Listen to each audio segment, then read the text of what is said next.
Hey, SpongeBob episode. We see you out there. We're here. We're ready. Hello. Do you want to play a game? What's your favorite scary movie? Be afraid. Be very afraid. See death. You're gonna need a bigger boat. Here's Johnny. The power of Christ compels you! The power of Christ compels you! Whatever you do, don't fall asleep. Welcome to Talking Horror with Jamie and Nikisha. Hi, I'm Jamie.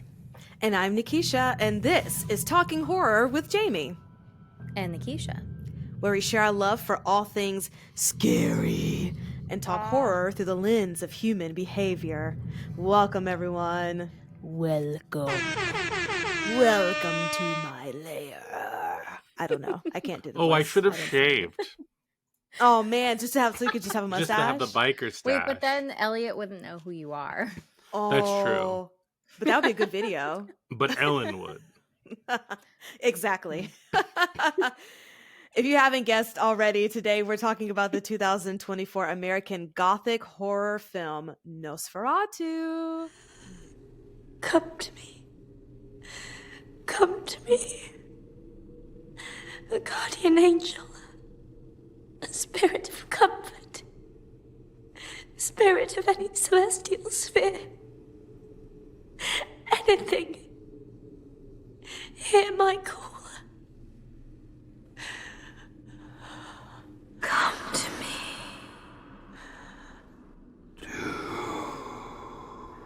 Nosferatu. Hey, SpongeBob episode. We see you out there. We're here. We're ready. So this movie was written and directed by Robert Eggers, and it is a remake of the 1922 silent film of the same name. It stars Bill Skarsgård, Nicholas Holt, Lily Rose Depp, Aaron Taylor Johnson, Emma Corrin, Ralph Ineson, Simon McBurney, and Willem Dafoe, who I just feel like Willem Dafoe and Robert Eggers is just one of those like director actors always together type situations, which is always so fun Bestie. to see. Have you seen that interview where they ask Willem Dafoe like why he works with Robert Eggers so much, and he gives this like No. really beautifully thought out answer, like he's an incredible director, the cinematography, the scripts, he gives direction well, this I just love being a part of those sets, this and then they told Robert Eggers that he said that, and they were like, why do you like working with Willem Dafoe? He's like, because he's a really good actor, and if he wants to work with me, I'm gonna absolutely say yes. Like Yes. something like so like so drastically different. Yes. It's also very indicative of like how they see each other, how they see themselves in the industry and their Oh, value. yeah. You know what I Mhm. mean? Like Robert Eggers is just like, I can't believe you're letting me make these movies. And Willem Dafoe is just like, he's this And that like this really magnificent famous auteur. actor wants to work. Yeah, with. yeah, totally. Right. Yeah, 100%. Like, That's so funny. I love that though. That's so fun because yeah, it's like Willem Dafoe. It's absolutely, but it's also nice that Willem loves the world that Robert builds. You know, so it just Mhm. adds Yeah, to it, adds to their totally. chemistry. Great. Well, trigger warning. Well, sorry, spoiler alert. If you have not Alert. watched Nosferatu, get Mhm. into a theater, watch it. If it's still in theaters, actually, it should be. You should definitely Um, see it in a theater. I think that's that definitely enhances the Important. experience. Mhm. Yes, absolutely. And Jamie, please hit us with those trigger warnings. Ooh, ah. Oh, be careful. Let's see. So this movie is about a vampire. Woo! We're really on our vampire kick right now. That's Starting true. the I year didn't even off think right. about it. Yeah. Yeah. So a very different vampire vibe, VV vampire vibe. VV, vampire vibes. Let's see. Outside the vampires, there is some death, blood, Mhm. feeding on blood, rat Mhm. friends, Rat friends. Mm-mm. impaling, vomiting blood, like disturbing physical movements, Yes. some like seemingly possession behavior, It's like seem I think more or less kind of. Let's see what else. I mean, like manipulation, maybe Mm-hmm. some brainwashing kind of things going Sure. on. Um, Rats. oh, I said the All the rats rats, are yeah. little rat friends. Oh yeah. I I didn't guess say a them like lot they of were little rat friends. friends because there's like Yeah. 200 of them or something like that. I hate it. Nikki's just I like, just got rid of my mice, guys. I can't with the rats. Questionably necrophilia. I guess we'll Mm-hmm. get into divorce. Well, divorce papers. What else? I mean sex. Murder. Murder. Like a just disgusting corpsey body. Our pets' heads are falling off. Ooh, yes. That's when he bites the head off of the pigeon. I could only think of Dumb and Dumber. Pretty bird. Oh god. Yes. Oh, and the children's deaths. If you don't want to like the Oh child's shit, that's deaths. right. Yeah. Oh yeah. Of course. Child death. Right. And biker stashes. And biker stashes. If that's not your vibe. Yes. Fantastic. Well, before we get into all of the details of all of this, especially our rat friends, producer Brian, please give us some words. Sure. Hi, everybody. Producer Brian here. Hi, YouTube. Thanks so much for tubing with us. Tubular. Tubing. Totally and everyone, tubular. And everyone listening to us, hello. We are here to tell you to follow us at Talk Horror Pod on Instagram and on TikTok. We're covering a lot of other stuff on there. We do some fun movie reviews, lists, all suggestions, what's coming up, all that fun stuff there. So follow us there for more fun. And if you enjoy this episode, next week is Ma. That film about Ma. I've never seen it. They have. So my understanding is it's not a vampire film, but maybe it is. Who knows? I can't wait. Ma. Maybe she's Lamb. Maybe it's the prequel to Lamb. I don't know. I've never seen it. All I know is that Olivia, what's her name's in it? What? Yeah. Well, I can't think of her name either. Octavia Spencer. I was like Spencer. Olivia Pope. Olivia Pope. That's what I was thinking. Pope on the I got Pope on that. I got poped. When I was watching Conclave, all I could be was like, "Where's Olivia Pope?" There you go. Love it. Cool. Great. Well, let's get into Nosferatu. We need a plot summary, though, of it, producer Brian. So, okay. What's the plot? Jamie's going to time him, and we're going to get a 2-minute plot summary of this almost 3-hour-long movie. Okay. Yes. Here goes. Tell me when you're ready, because I'm ready. Great. Work. I will tell you when. You don't have to do it like that the whole time. No, I won't. Maybe I will. Oh. Also, Nikisha, your drink is so red. Are you drinking blood? Ooh. I didn't even think about that. I just wanted some cranberry juice, and I'm like, sure, this is what we're doing today. cranberry juice. Definitely. It's Listen, I'm trying to hide my identity positive here. drink. Oh, Right. Good. Good one. Good one. Thank you. No, All right. it wasn't. All right. Ready? 2 minutes on the clock. Ready, steady, go. Okay, so this is Nosferatu. We find Ellen, a young woman who basically is so crazy lonely that she's like, somebody make me unlonely. And then Nosferatu comes to her. She seizes. We find her years later. She's in Germany with her new husband, and Thomas. And Thomas is called to go to Transylvania. And in Transylvania, he is to basically like broker this deal for a deed for a house of this guy, this count in Germany. So he goes there, but his wife comes with him because she has all these dreams. Something is wrong. She has these dreams about death. And these death dreams are her marrying death, and it's all corpses in attendance, and she likes it. Anyway, he goes, he meets Count Orlok. Count Orlok has a biker stash. And the back of his head is, falling off. Anyway, um, long story short, Count Orlok ends up coming to Germany because he wants to reunite essentially with Ellen. He ends up like killing all of her friends and family to like force her because she needs to come to him genuinely. However, at her own will. However, he kind of forces her hand by like killing everything around her and all of that. And at the end of the day, there are lots of different characters. It's fun. It's Dracula. But at the end of the day, she sacrifices herself to save everyone because like he also sends over a black plague to like kill everyone around her and save her. Her friends die, the kids die, everyone dies, but she gives herself to him and basically saves the day. She basically allows him to eat her heart and blood until sunrise, and then he basically, sunrise and vampires don't mix. Nosferatu. There's also a lot of sexual Great. themes and stuff like that, which we'll get into. But Nosferatu. And that's the plot. Yes. Good Great job. Woo. Yeah. It's a lot.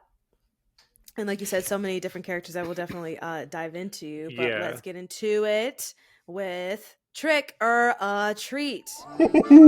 Trick treat. Where we tell you if this was a trick, we did not like it, or we don't know how we feel about it, and treat, it was delightful. Chef's kiss. So, Jamie, how about you go first? Trick or a treat? This was a treat for me. I really Nice. enjoyed it. It was definitely one of my most anticipated for last year, and it met the hype. Yeah. How about you, Brian? So we saw it a couple weeks ago. So I actually kind of like that we were able to absorb it before having this conversation. And if you listen to our best of 2024 episode, we talk a little bit about it. I think for the sake of this conversation, I'm going to be even though I lean more towards treat because it's an excellently made movie. It is engaging. It is really awesome. But my expectations kind of put it down at so I'm going to stick with that for right now. Yeah.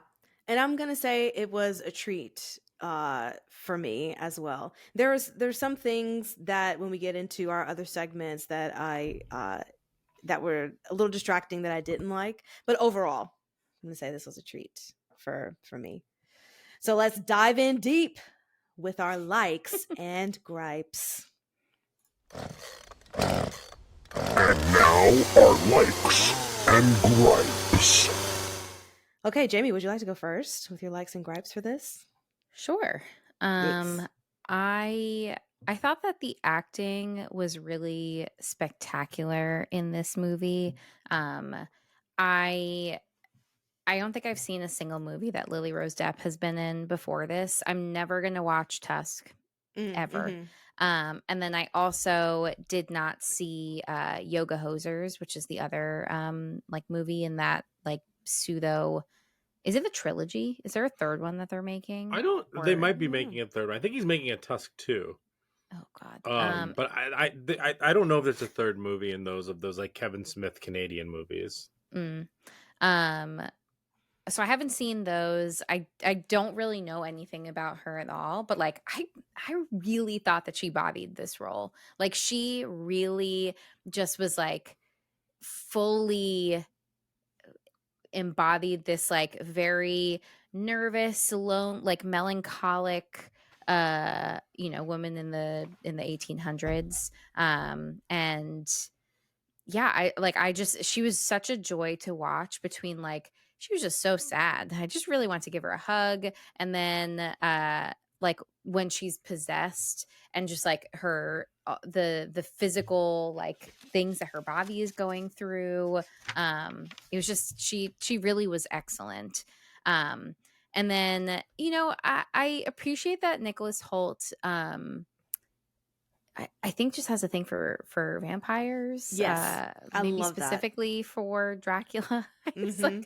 like a very specific thing He Yeah. also happening here. Nicholas Holt somehow has become like this Hollywood MVP where like he's in everything, but he doesn't feel like a headliner, if that makes sense. He doesn't feel like an A-list Yes. star, but he's Yes. in everything. He's this like character actor who kind of also plays ingenues in some places. Like, and we've covered him a lot on this podcast. Mhm. Did we do the menu on here?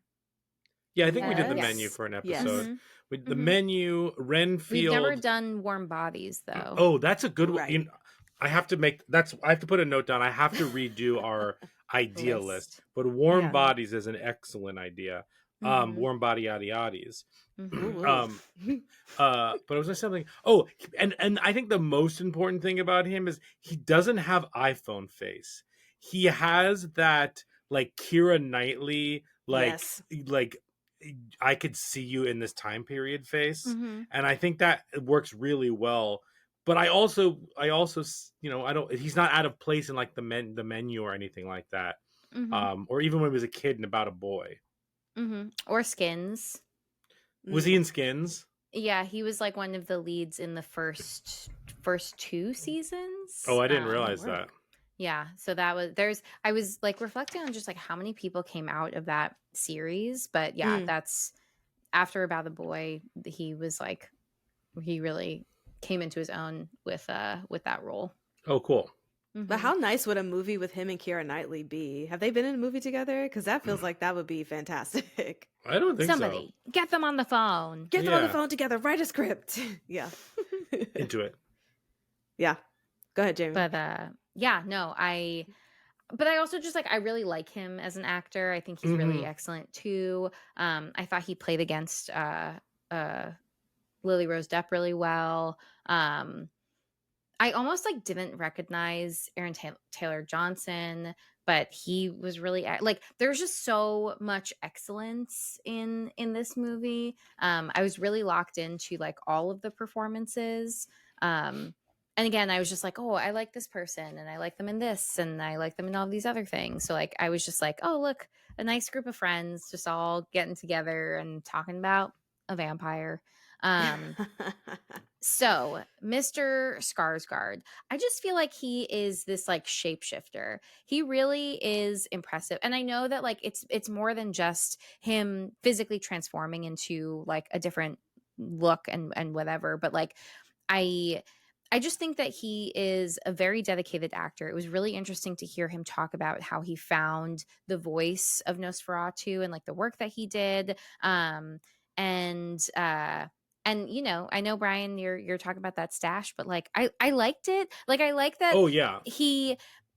You know, it felt very Eastern European of like, oh, we're going on this like journey out to like Transylvania and like that's where this guy's from. And like, I don't know, I feel like they did a good job, like kind of, you know, making their own version of like what this looks like in like with a more contemporary lens, even though it's still taking place back in the 1800s. But like I think they revamped it enough, and I didn't think that the mustache was distracting. It was striking, and I was like, oh, okay. Like I didn't know what to expect because obviously there was so much like hype around what he looked like. And I thought that it was like I thought they did something interesting without it being super duper distracting, but like still putting their own little twist on it. Yeah, sure. And to continue to talk about his mustache, two things. I think that moment when they reveal him could have been disastrous if they had revealed it before the movie, because then it gets memed to death, and then you're like then your expectation of that is just like thinking of the memes that people come up with. But this one, I just was like really into the look. Like Jamie said, I watched an interview where they were like, they tried to make him look like a Romanian, like royal or someone upper class, because that's who would have had that castle. That's who would have like have access to certain things, and you know, come as descendants from like the Tsar and stuff like that. And I just thought that was a very clever, well done way to do it. And that look combined with like I mentioned, like when you see the back of his head, it's like melting off his face, like he's basically like a walking corpse. And I like the design of the vampire being more of like a walking corpse. versus like, you know, blah blah blah. Like I thought that was Mhm. really cool. Like a It gives zombie person, vibes. like a person that looks more person. Like he looks Yes. less person. He's like decomposing. Yeah, Mhm. totally. Mm-hmm.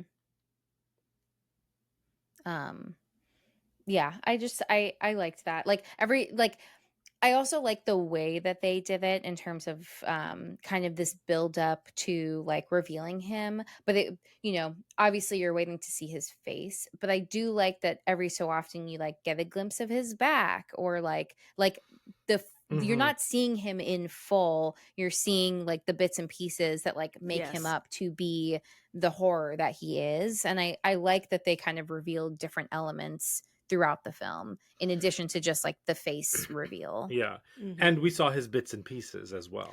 I didn't even see that. I didn't notice it. I don't remember when that happened. I totally missed it. So when he gets out of the casket, like when he's like rising from the coffin and like Yeah. stretching out, like Mm. his you see his penis. His what? His penis. I don't know why I couldn't say that. His penis. Like I could say like his penis. Oh, we saw penis. Did you see on Instagram that they gifted Nicholas Holt the prosthetic? A penis? Wait, really? No Yeah. way. Oh, Yeah, that's yeah, funny. yeah. Oh, Yeah. that's cool. Sorry, I mean That's his cool. penis. His penis. I'm sorry. Also, just talking about side note, sorry, the meme of it all, because I think we're all in agreement that this does not have trailer failure. No, with not at him. all.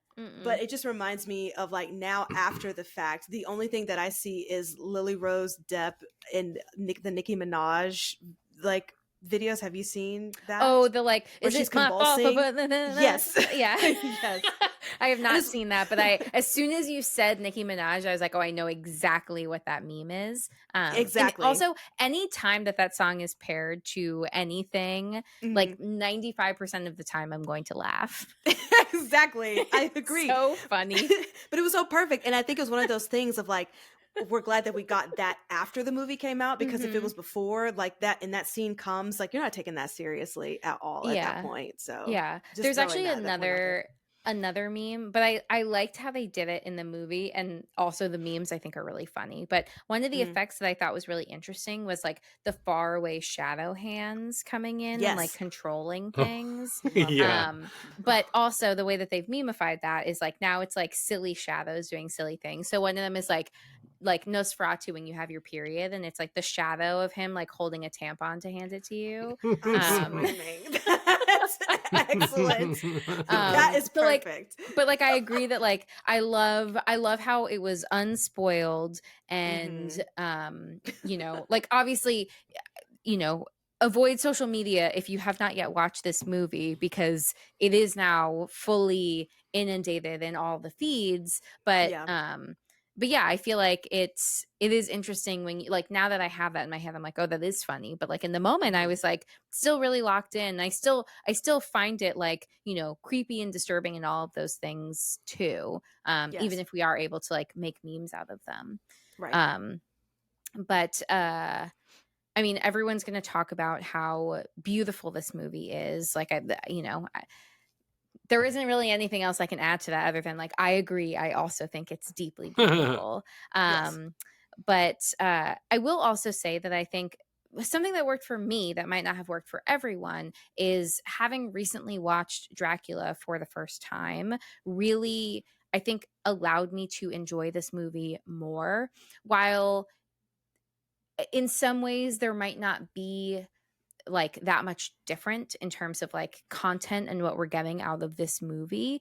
I feel like Robert Eggers is an interesting director to me because like he makes very beautiful like period pieces that are also scary, but I sometimes struggle with like ingesting his content on a first watch, and I did not find myself struggling with this one at all. I will also say I really enjoyed The Northman, like just on that first watch, but the first time I watched or tried to watch The Vivitch, I got like 5 minutes in and I like just could not get into it. And then I tried it again and I loved it. The Lighthouse also, like that was a really weird watch for me. And I've only seen it that one time. So I think that this allowed me to have a better movie going experience and enjoy it even more because I had more of the context to understanding the story. So then I was just trying to focus more on like, okay, what's he bringing to the table? What is so different, or like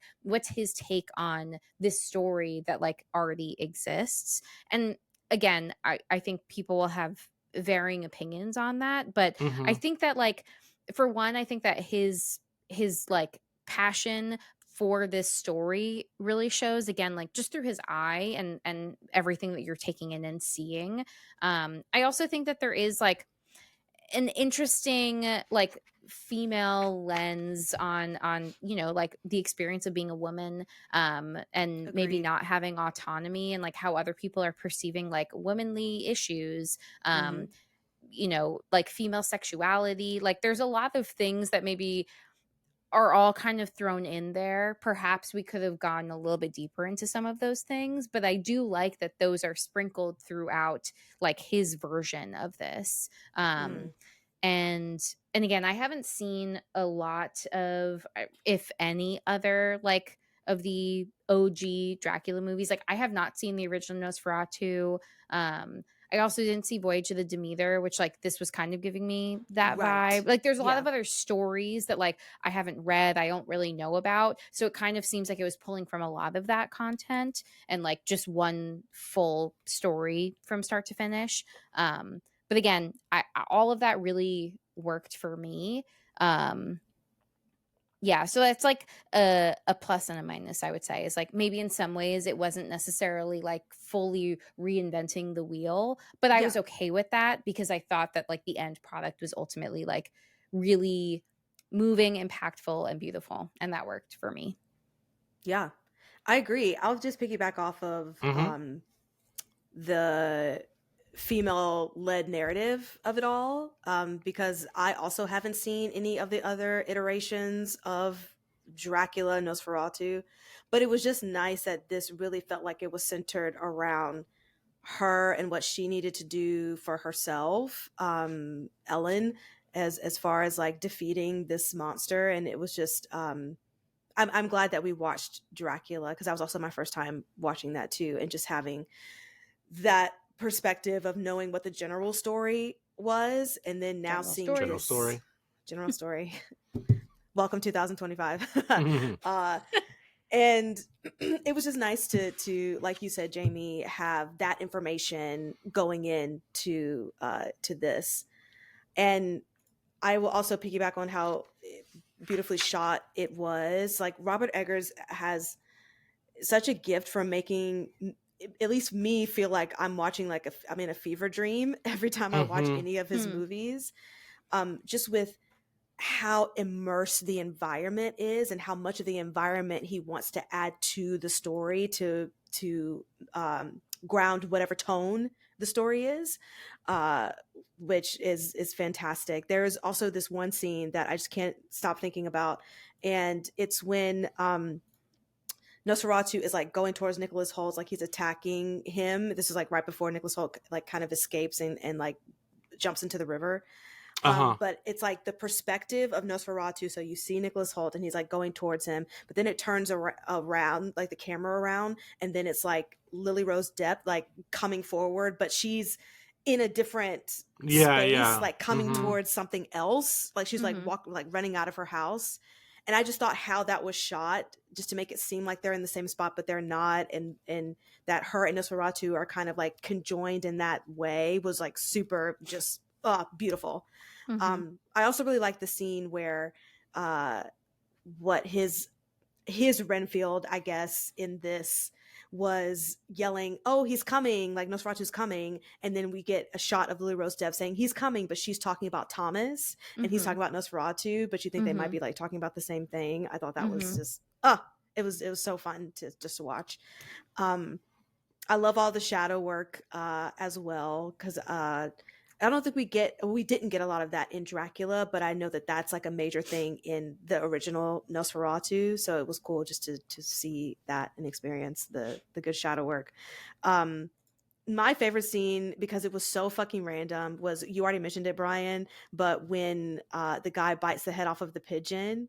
And it was just so funny because the doctor was just so calm, but was like, now why would you do that? Yeah, And yeah. I was just like, that had me rolling.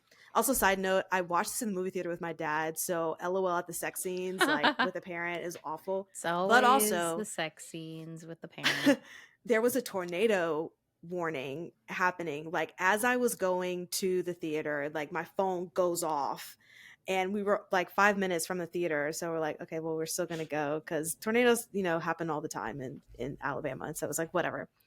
But then when the scene happens where Lily Rose Depp is like convulsing off of the bed, and like when Willem Dafoe is like first meeting her, and she's doing all that like cool contortion stuff, the tornado alarm went off on everybody's phone Oh, at shit. that moment. But it was kind of cool because it was like that loud music from the movie, but then also the tornado like alarm going off. So it's just extra like, oh my God, this is insane. So it was a really fun but scary experience. Speaking of scary, this had really nice jump scares. It did. It got me a yeah. couple times. Same.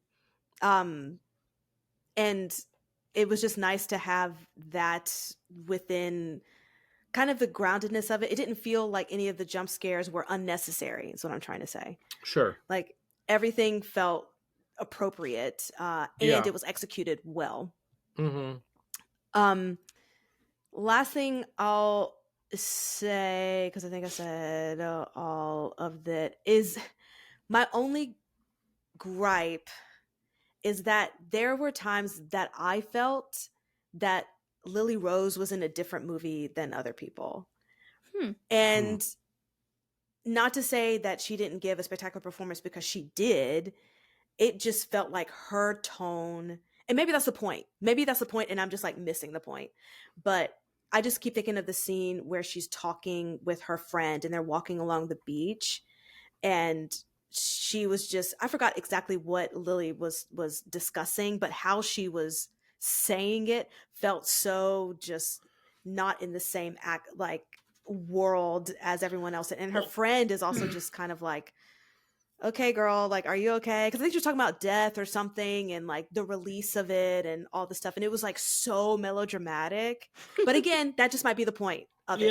That's where she lives. I also think that Lily Rose Depp in this movie, acting wise, is so much better with the physicality than she is with saying lines like a normal person. Agreed. Like, I just think that her acting, when it came to like just doing the scene, was not nearly as strong as the physical work she did. And that physical work was gorgeous. Oh, absolutely.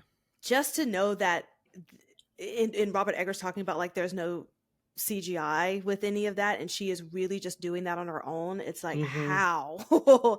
It's super impressive. It's so impressive, because then I think like, as an actor, how do you get into that space? There's multiple takes.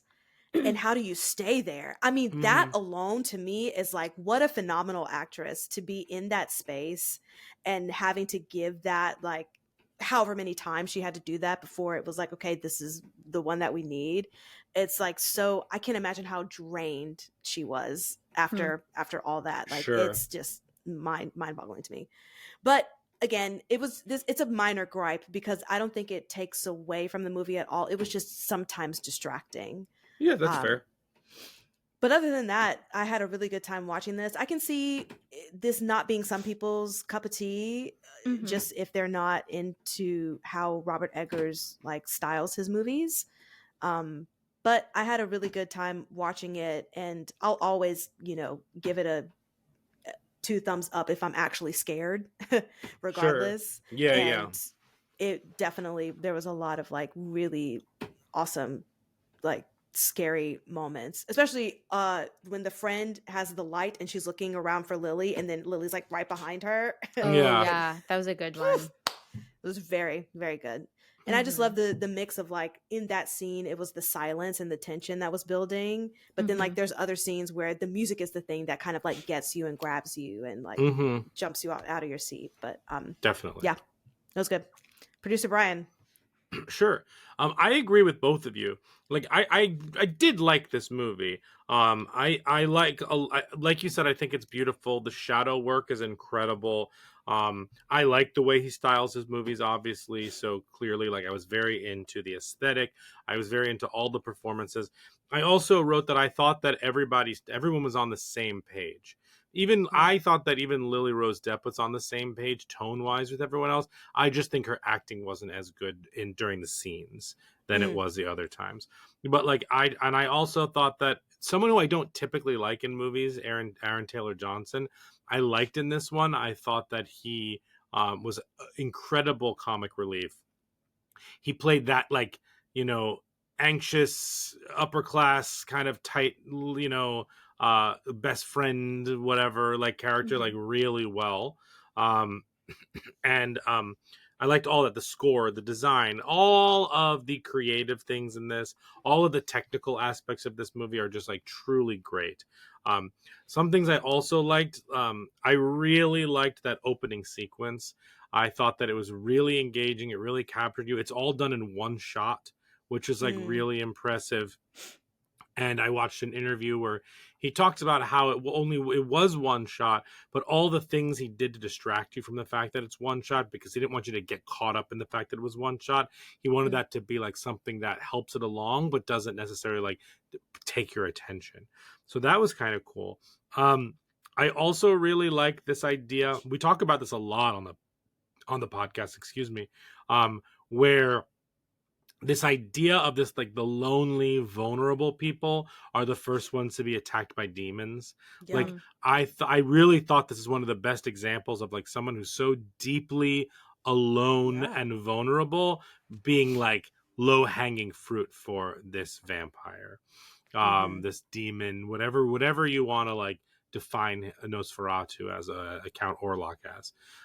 So I thought that was like fantastic. And I just think that all of the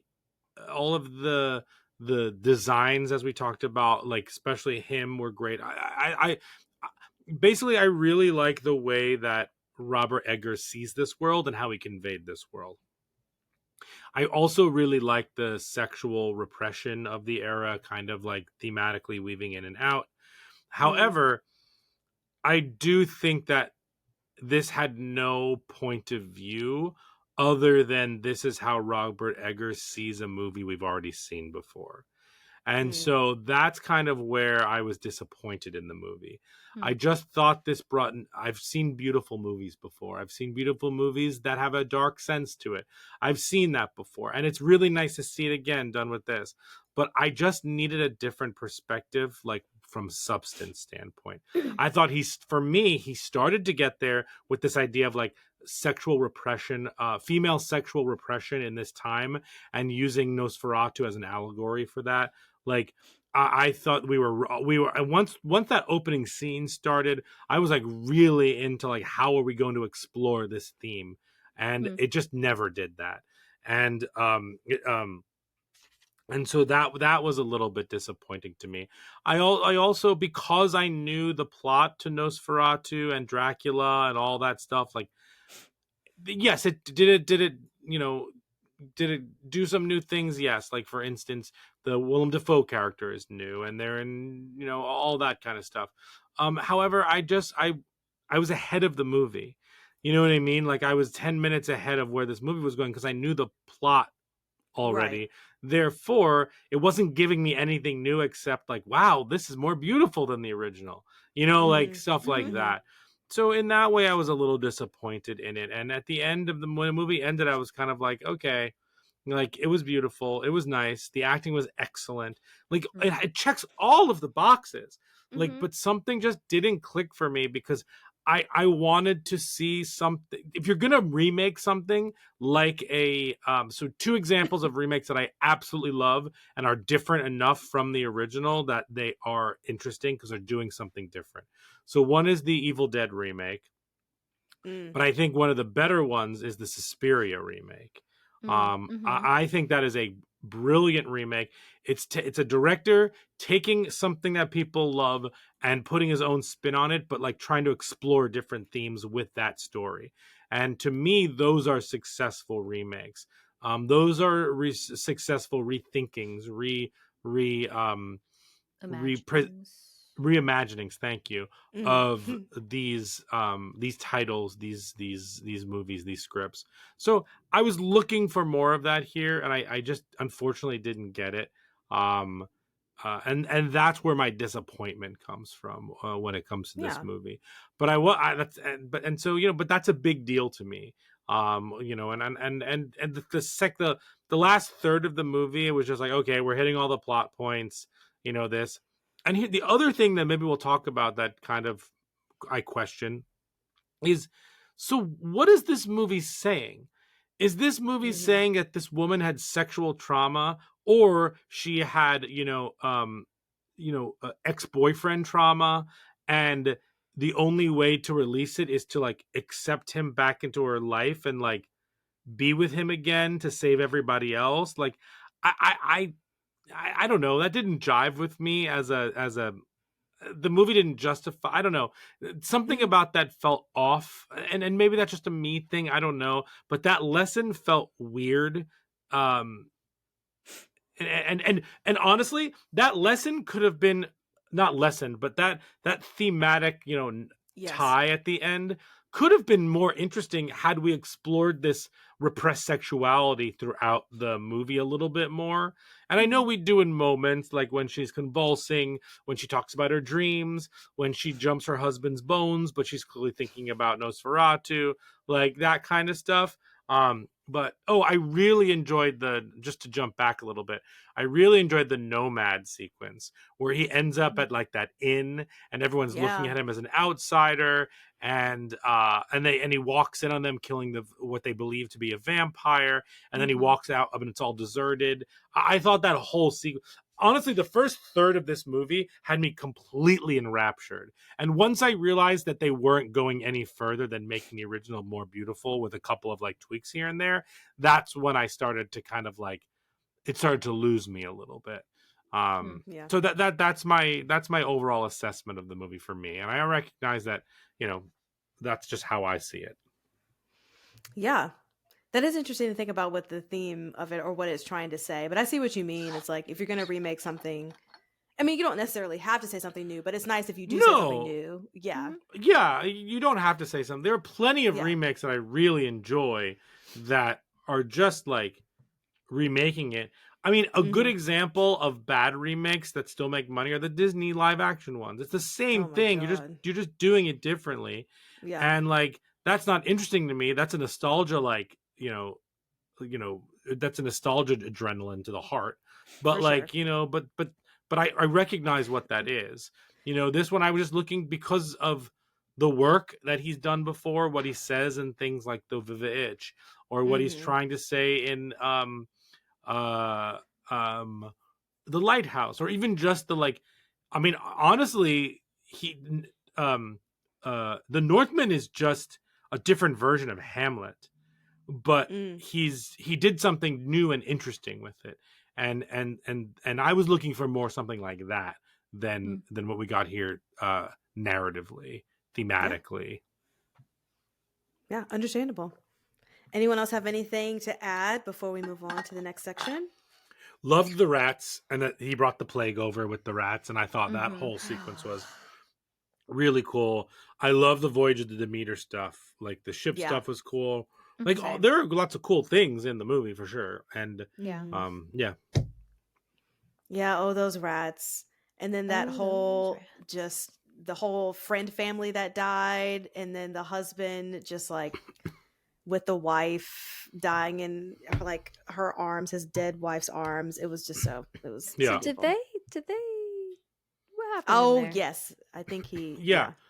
So he just like I thought he he was I thought he was already sick from like the plague stuff and just died. he was. Yeah.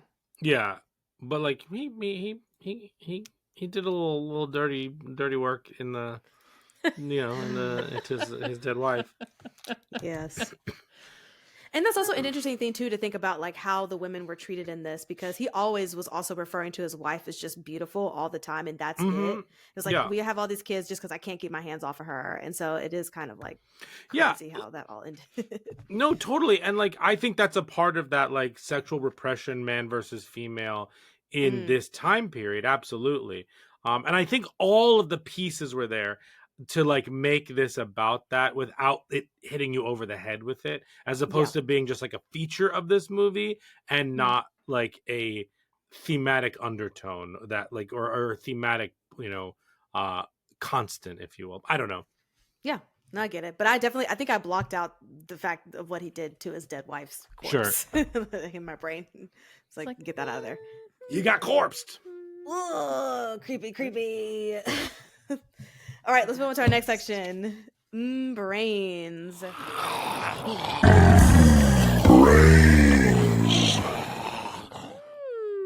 Tasty.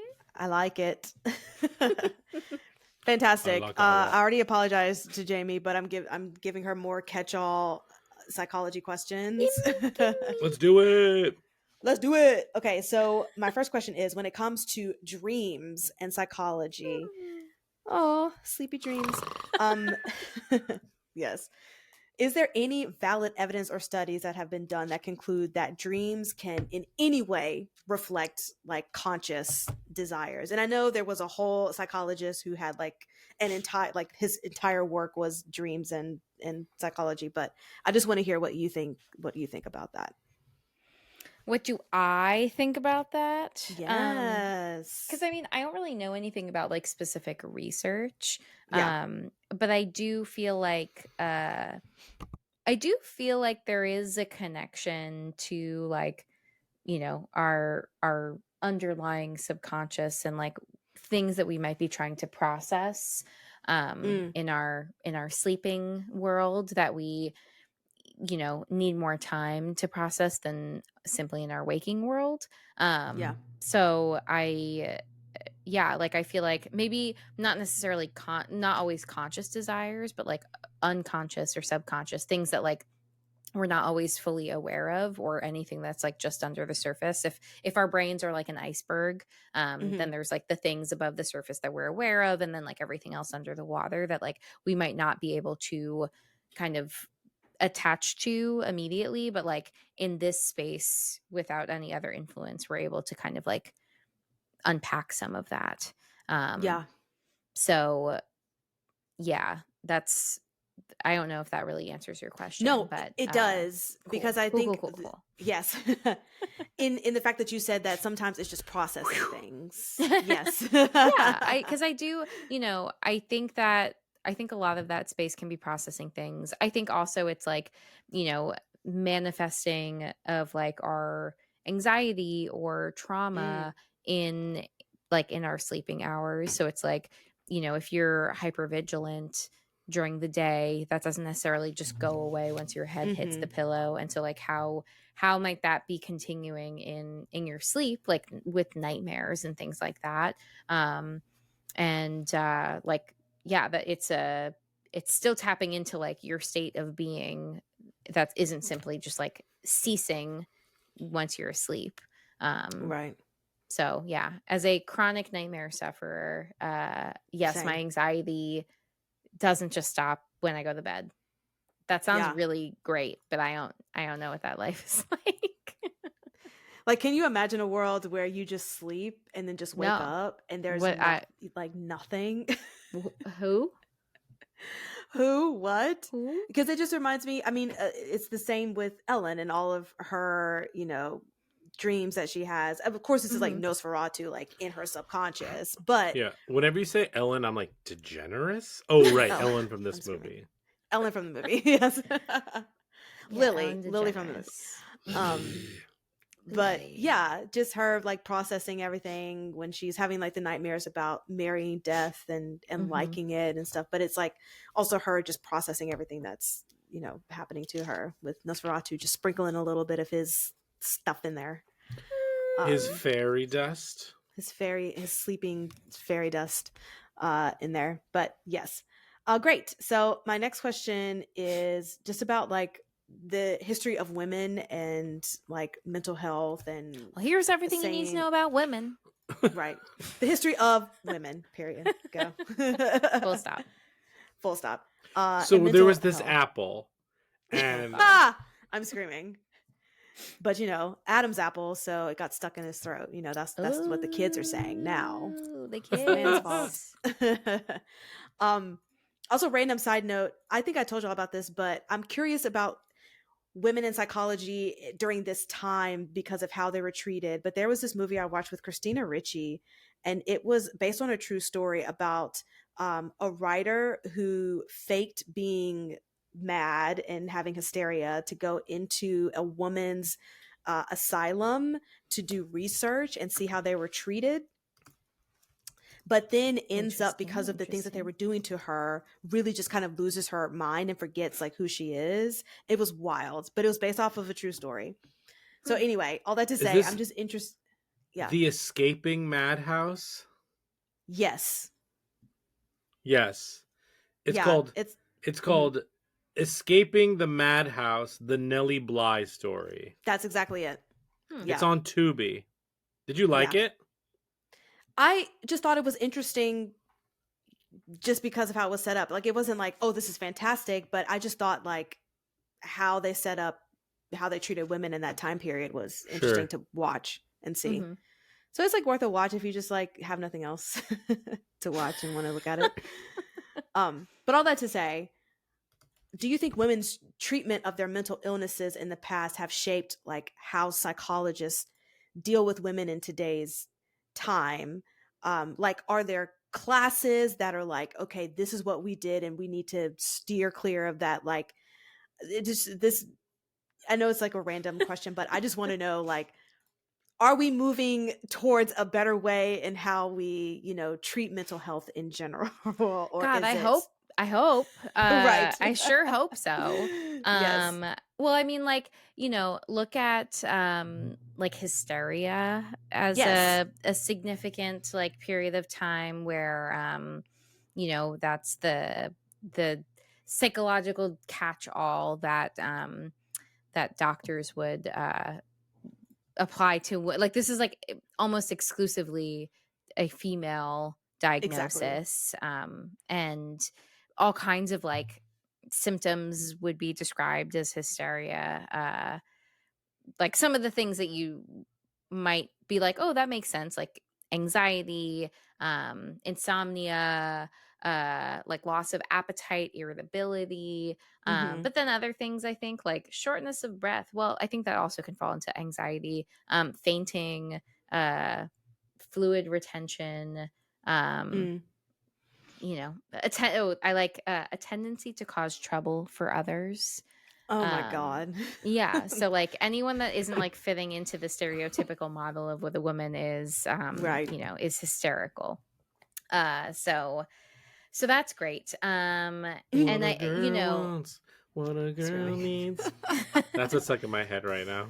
Yes. But like then the treatment for hysteria was like, admitting women into asylums or like extreme surgical outcomes like hysterectomies and things like that. Yeah. Which, like, yes, we're still performing hysterectomies. There is definitely the part of me that's like, if men had to go through like childbirth, would there be so many more accommodations to men as opposed to women? Because like there's some certainly questionable and maybe downright barbaric things that happen to women regarding like just their reproductive health. That is like in 20 years, can we like do something different? I mean, preferably like right now, but like, if we are looking to the future, can we change some of these things? So I mean, I feel like the answer to that is yes. Like if like if men, if like the lawmakers and all of that, like the world will be very different. Absolutely. For the like even if men had periods, like that whole conversation for the better. Oh yeah, 100%. Like it would just be different. But it is interesting, even just, and I don't think we really talked about it, but with Lily's character when they, you know, gave her that catch-all of hysteria. Like they were like, just tie her corset tighter and tie her down to the bed, and then like give her this stuff to make her like just sleep it off. And it's like, okay, can we really just are we diving deep into like women and hormones and how that affects us and how it's not, you know, what people thought it was before? So I guess that's like where my question is hopefully that's where we're going to. Sure. Yeah, I mean, I do hope, but I also feel like because we live in a, you know, a patriarchal society, Mhm. like the focus, I mean, we are currently, to talk about like women and mental health, we're currently Yeah. in a phase where more women are being diagnosed with ADHD because there have finally been more studies and research looking into the fact that women present with ADHD symptoms differently than men. And Mhm. so women have largely been underdiagnosed because they might not present the same way that like a man with ADHD symptoms presents. Yeah. And when we're constantly viewing everything through through the lens of like, this is what it looks like for a man, then like that is ultimately the problem. When do we actually start like, you know, being like, oh well, this might look differently for women, so like what other things do we need to consider because of that? So like I feel like that's a really interesting example of like how big the Yes. gaps are between treatment for men versus treatment for women. And like, you know, aside from the fact that like all of the like overall the mental health care has evolved, but like again, I still think that we're lagging a bit when it comes to, you know, treatment for men versus women. Yeah.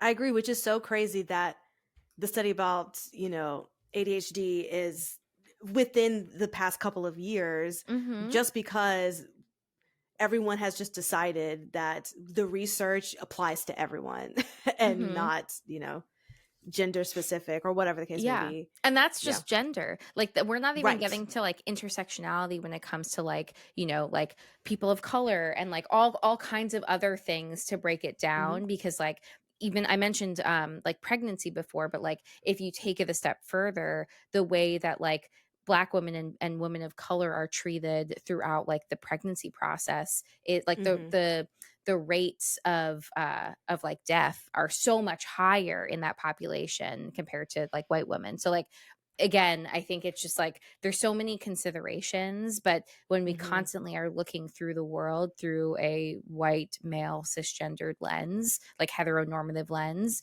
then we're not necessarily going to be touching on all actual populations and serving Exactly. everybody. So that is the thing that we constantly have to check ourselves with, is like, are we actually inclusive in the way that we are treating people? Are we inclusive in the way that we are diagnosing people? Are we inclusive in the way that we are like, you know, taking all of this into consideration? Yeah. Somebody give Jamie a TED talk, please. Absolutely. I mean, I the don't need a TED ADHD talk. thing, like, and Yeah. and diagnoses being like filtered through the lens of how we see it in men is like a fascinating thing to Yeah. like really I break down. I think about that a lot like recently, because it makes me even question myself of like, do I present with some of these symptoms that maybe I've never even considered for myself? But like, here are the things that I'm really struggling with. Like, do I meet some of this criteria now that there's more of an emphasis on this? So yeah, I think it's really, really fascinating. It's like, it's sad, but Right. with the hope that like things get better and Yeah. that there's again like more support for people who might be struggling with some of these things. Yeah. And more people who are willing to do the research to figure out, you know, what is actually happening. Yeah. Yeah. Unfortunately, I am not willing to do the research because that is just not the area that I have wanted to dedicate myself Exactly. into. But practicing, I'm all in. You give me some fun data, I'm ready to apply it as needed. Exactly. It's like, give me the data and then I'll trickle it down in practical like form. For I sure. have so much appreciation for people who do research. That Same. has just never been my bag. Nah, don't like it. I got you. But you're on the ground floor doing the work, Jamie, and that is also equally important. So I try. yes.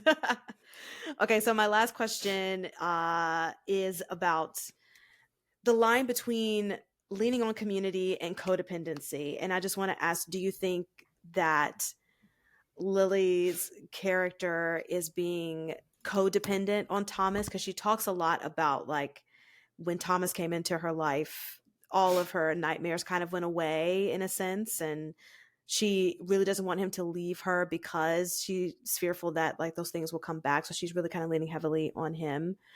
Um, but do you think it is codependency? Because it might not be. And then can you talk about like maybe the burden of the person that someone is being codependent on? Hmm. Yeah. I mean, it is interesting that like when Thomas comes into her life, that a lot of these things go away, like from her, own experience, because she's not lonely anymore. She's found a Mm, companion that like loves her and values her. And it's also interesting because before that, even when she puts her like loneliness into the world and Nosferatu is who answers her, but like she's still alone, right? Like he's, mm, communicating with her psychologically, telepathically, however, but she's not they're still not like together. So there's still, I think, a right. longing that's there that is then resolved seemingly by Thomas. Mm-hmm. But like I I mean, maybe there's some codependency, but it does very much feel like he is reciprocating that connection. Okay. That it is like more of a mutual like companionship versus just her relying on him, especially because like he wouldn't be doing any of these like weird things to begin with if it wasn't for him wanting to like support her and like because he cares about her and like making sure that she's okay, not only like you know mentally but also like financially. That's why he takes this project on, also because his Mm-hmm. boss is weird and makes him, but like Right. he agrees to it because of this. So like I think that there's more like give and take between them and not just like her overly relying on him. But I do Mm, think that like I think there are some things that she's saying just about like her feeling more, I don't know, like fulfilled, or like that she can be okay independently. I think the fear is less about her being codependent, but more about this like foreboding like thing that she is fearful of, especially okay. like having the inkling that Nosferatu is like coming for her. Um so I didn't read it as like purely codependent, but Okay. but it is interesting because like she's still pretty like, I don't know, generally melancholic, more so when he leaves. But I feel like that's kind of this running theme that she like already is struggling with, Hmm. Mm, even with them being together. So it's not like fixing all of that, if you will. Like I don't yeah. think that she's looking to a relationship to be like, this is going to solve all my problems kind of thing. Mm-hmm. But I do think that like she gets something from him being her companion, that then like is put at risk when he's about to leave. But also I think she is fearing something that is coming. So I feel like it's like a combo of all of those things. But yeah, that was a very long-winded way of saying I don't No, think it's that she's interesting. codependent. Yeah. Yeah. No, but that's great. And that makes sense. Because, like you said, her general nature was already just kind of General nature. general nature was lonely, Yeah. and Nosferatu was still just trying to like get there, even though she does have Thomas. So that absolutely Hmm. makes sense. Yeah. Yeah. And also like, I mean, I know we didn't talk about it too much, but like I think that um there's so much like manipulation that's happening from Sure. Nosferatu, where like Hmm. Mm, there is this like there's more genuineness and authenticity between her and Thomas that like I right. feel like that really stands out. Like he even though he's like, she has to choose me, he's still manipulating the whole situation in order to like bring them together. He's still trying to convince her that like, your husband doesn't want you, and like, you chose me first, and like, also I'm gonna kill everyone if you don't come for me. So like, there's Right. already all of these stipulations. It's me. There's already all these stipulations that are like, they're never gonna have this like the same type of pure love that she has with Thomas. And maybe pure love sounds too romanticized and idyllic, but like, I just think that it's a very different dynamic. Whereas like, speaking of the twilight of it all and like the manipulative vampires, Sure. Yeah. like Nosferatu is really That's what pulling they out all do. the stop. Yeah, all these vampires, they're real manipulative, but like, he's really pulling out all the stops to I mean, he even like steals the locket from Thomas. Like, he's a grosso. Yes. He's a Yeah, creep. he's a creep. Yeah. He's a creep. He's a weirdo. But yeah, so like, I think that dynamic, I like, she doesn't even want it. She's like, Right. she knows that there's a connection there, but also she's repulsed by it and by him, and is ultimately like making this decision to like protect her actual love. Yeah. That makes sense. Great. I don't know. Gothic romance, baby. Oh, also, it's twists and turns. the fact that the change of them sucking the blood from the heart versus like the neck was awesome. Agreed.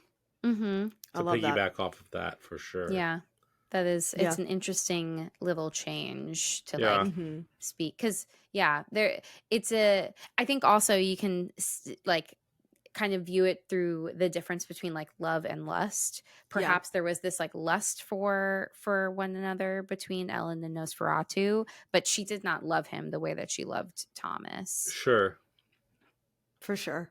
She had I to like agree. get it out of her system, and then she was like, okay, All right, I'm good. yeah. Go away now. Love that. Okay, fantastic. Well, should we rotten tomatin this? Yeah, let's rotten Rotten tomatin tomatin. this. Rotten Okay. It's the Rotten Tomatoes game. What do you think this has on Rotten Tomatoes? Nikisha, why don't you start? 86. Interesting. All right, Jamie. 92. It has an 85. Wow. And the popcorn meter, again, these are the the users, the audience score, I should say, 74%. So the critics' consensus is marvelously orchestrated by director Robert Eggers. Nosferatu is a behemoth of a horror film that is equal parts repulsive and seductive. Yeah. I'll take it. Cool. All right. What do you think this has on Letterboxd? Again, 1 through 5 with decimal, or I should say 0 to 5 with decimal points. Jamie, why don't you go first?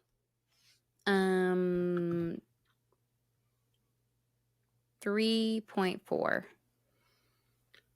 And Nikisha? I'll say 3.2. That's a 3.9. Wow. Cool. So these are the 3 most popular reviews. At number 3, I didn't read these. This one, The Dangers of a Little Crush. Oh my god. It's just a little crush. Oh my god, that's so funny. The second one, I have to prepare for this one. Nosferatu. Oh, like Hawk Like girl. Hoktua. Yeah. I'm Isn't screaming. she like Going to Getting jail sued. for investigated for totally. fraud? Yeah, idiot. That's so awkward. So stupid. And then the number 1 by girl actress is Lily Tor. So many relatable things about this movie. 1, being drawn to an ugly evil guy, and even though everyone's against it, you just can't help it. 2, having to trick your husband into thinking he's saving the day so you can save the day. 3, not wanting people in your house for too long. All the above. Especially the third one. Yeah, Yeah, good. the third one, very relatable. Yeah. That's so great. So good. Yeah. Fantastic. Great. Okay, should we do the 4 S's? Yes. Skull, scare, shakes, and suggestions. The Talking Horrors 4 S's. The 4 S's are skulls, scares, shakes, and suggestions. This is how we rate movies. Skulls are how well it handled mental health and human behavior. Scares is how scary was it. Shakes is, can we shake it off? Is this something that's going to last with us? And then we'll go through our suggestions to pair with this film. Jamie, why don't you start us off with your numbers? Sure. So for skulls, I'm going to give it a 7, which feels very high, but I also feel like there's something, again, I think I was very moved by Lily Rose Depp's like presentation of like that melancholy, that loneliness, just like that low energy, while also like simultaneously being very anxious and neurotic, and like that just felt very palpable and real, you know, even in the whatever century we're in now. Sure. So that was interesting. And even though there might have been some moments where I was like, would I make this choice? I don't know. I still feel like it was largely grounded in reality. But it's like, hey, if you are thinking that there's something weird going on, like trust your gut and get the hell out of there. And people don't always do that. And I guess that's part of what makes the movie continue. But I'm also like, I don't know about But you. if all the signs are there, get the fuck out. Get out. Get Yeah. out. Scram. For scares, I gave this a 3 because it did have some of those like jump scary moments, some like definitely tension building moments. I think just the like the very palpable, like, you know, doom is coming feeling the whole time really kept up for me for most of it. Yeah. And then for shakes, right now, I'm giving this a 7. I know we watched it on Christmas. It's been like, what, 2.5 weeks since we've seen it as of this recording. And I'm still really thinking about it a lot, aside from all the memes and stuff that are reminding me of it. But like, it's still really, again, I think it was a nice way to end last year. So I think I'll be thinking about this one for a bit. Cool. Nice. Nikisha. Yeah, mine are similar. I gave this a 7 for skulls, a 5 for scares, because there's a few jump scares that got me, and a 7 for shakes, because it's probably probably my second favorite Robert Eggers movie that we've watched. So, with what being number 1? VVH. VVH. Yeah. Mine are, I did a 6 for skulls, a 3 for scares, and I did a 6 for shakes. Yeah. All right. My suggestion is something I've never seen before, but that I'd like to see, which is the Bram Stoker's Dracula, the Francis Ford Coppola version from the early 90s. That's like one of the Draculas that I feel like I should have seen, but I have not. So that's the one I'm going to go with. Who was the Dracula? Is that the one with Johnny Depp as Dracula? No, it's Gary Oldman. Oh, okay. But Winona Ryder is in it, Keanu Reeves is in it, Anthony Hopkins is in it. Yes. I'm getting my people mixed up. Fantastic. Jamie, what about you? I went in a very different direction. I went in a hee hee ha ha. This has vampires in it. It's funny. If you haven't watched What We Do in the Shadows, the TV show, because I haven't actually seen the movie, which is probably embarrassing to admit at this point, but great show. Highly recommend. Very fun. Like every season is good. There are no bad seasons. God, I need to finish that. I just need to sit and finish it because it is good. I just forget really about it, and then I see it on Instagram or whatever, and I'm like, I need to watch it. Yeah, we've already said it, but I'm suggesting Renfield to go in a more fun way, just for like Nicholas Holt of it all. Yeah. And yeah, so that's Cool. it. Fantastic. Well, that wraps up our episode of Nosferatu. Woo!